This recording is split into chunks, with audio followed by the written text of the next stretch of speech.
সরকারি কর্মীদের জন্য সুখবর। সপ্তম বেতন কমিশনের পর এবার কি অষ্টম বেতন কমিশন আসছে?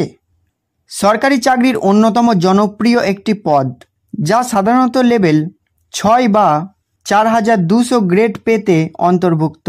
সেই পদাধিকারীদের বেতন কতটা বাড়তে পারে তা নিয়ে শুরু হয়েছে জল্পনা।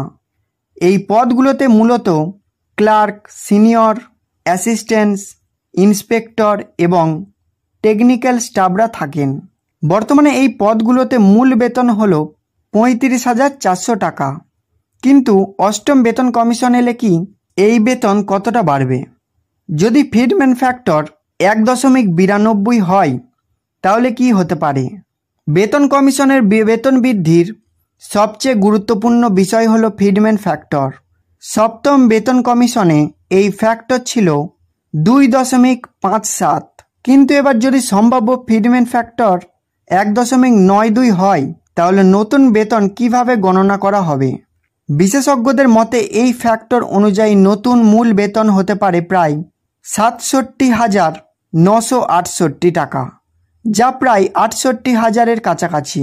বাড়ি ভাড়া, ডিএ এবং অন্যান্য ভাতা মিলিয়ে মোট বেতন কত? মূল বেতনের পাশাপাশি কর্মীদের হাতে আসা বেতন নির্ভর করে হাউস রেন্ট অ্যালাউন্স এবং ডিয়ারনেস অ্যালাউন্স এর উপর। যদি নতুন মূল বেতন 67,968 হয় এবং ডিএ 50% ও এইচআরএ 27% ধরা হয়, তাহলে মাসিক মোট বেতন প্রায় 1,23,900 টাকা হতে পারে। প্রভিডেন্ট ফান্ড ও ইনকাম ট্যাক্স কাটার পর হাতে কত টাকা?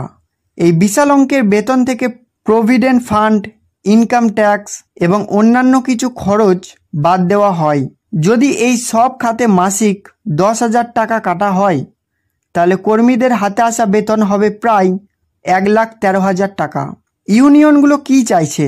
তবে কর্মচারীদের সংগঠনগুলো 1.92 ফিটমেন্ট ফ্যাক্টরকে পর্যাপ্ত মনে করছে না। তারা মনে করে এটি অন্তত 2.5 হওয়া উচিত। তাদের দাবি এতে মুদ্রাস্ফীতির সঙ্গে সামঞ্জস্য রেখে বেতন বৃদ্ধি করা সম্ভব হবে। যদিও সরকার এই বিষয়ে এখনও কোনো আনুষ্ঠানিক ঘোষণা করেনি, তবে শোনা যাচ্ছে 2026 সালের বাজেটের আগেই অষ্টম বেতন কমিশন নিয়ে বড় কোনো ঘোষণা আসতে পারে।